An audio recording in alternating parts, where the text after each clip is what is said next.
Summa cum laude graduate. Congratulations. Thank you. Good to be back. Okay. Tell me why Glaxo kind of wrote this drug off, and yet you have such great hopes for it.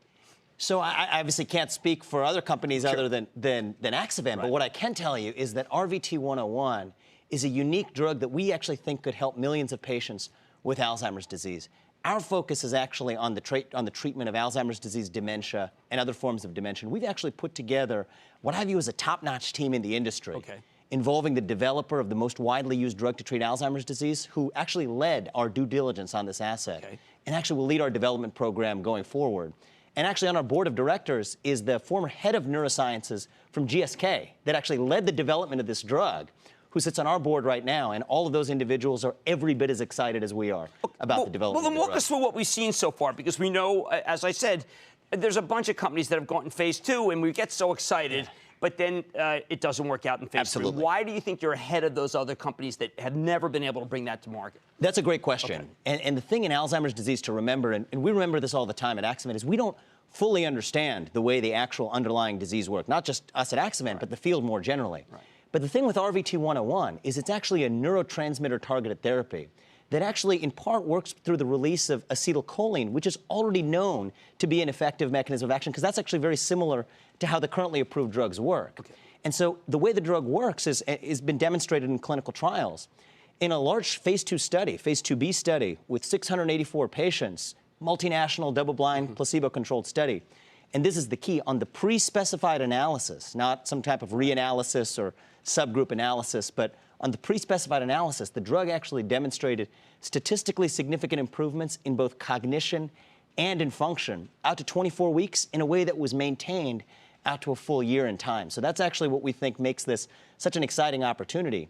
In addition to its safety and tolerability profile, it's a really well-tolerated drug, and you take it as one pill once a day. And we think that we're very excited about its development going forward. Okay, well, let's look at it. We have to be skeptical. You were a former hedge fund manager. I would always be nervous when I would see a stock that would be as hot as this one. I don't believe you have anything else right now in the pipeline. If you were a hedge fund manager when you got in shares in this stock and you just had seen Axovant and said, would you have rung the register today? So, you know, I can't comment exactly on my investor seat, because right now I'm actually thinking about this as the person who's developing this company. Of course, I'm not really trying to put you on the spot, but I tell you, if I were a hedge fund manager and I got it, I would have said, geez, that was a home run. Yes. So let me actually speak directly to it then. Okay. I actually think the potential opportunity here is really tremendous for delivering value to patients. There's over 5 million patients who suffer from Alzheimer's disease in this country alone. And if you think about it, we own global rights to a drug that has already demonstrated in a large phase 2B study efficacy on the 2 parameters that the FDA has historically required for new Alzheimer's disease drugs. And actually, we believe we're only one additional phase 3 study away from the approval of this drug on a global basis. And how long do you think, what has been the course that the FDA wants for phase 3? 6 months, a year, 2 years? What have you seen? Because, you know, it takes a long time. Yes, so historically, actually all of the currently approved drugs for Alzheimer's disease were generally approved on the basis of 24 to 28-week data. And that's what we think is going to be the consistent requirement going forward as well. So our planned phase 3 trial, which we intend to start later this year, in the 4th quarter of this year, is going to be a study that's approximately 6 months in duration. And based on the phase 2B data, which was already, as I mentioned, showed efficacy on cognition and on function, we think could have a meaningful opportunity in the phase 3 study. There was something that was different, and I went through the S1, which was that there were 2 hedge funds, I think, that had a shorter lockup time. Is there a way to change that so they have the same time as everybody?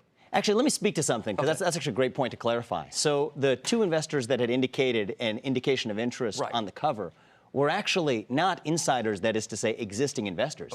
These are new investors who actually agreed to a restriction above and beyond what the other investors in the IPO actually I'm glad you cleared that up, because I know that, you know, people when they see a red hot stock, when I see a red hot stock, I don't want to get people hurt. You know that. Absolutely. And it's going to, you know, you got one drug, and, you know, everyone hopes that it works. I think you're asking all the right questions, exactly. Fair enough. Okay, well, we're going to be, you know, we following the situation.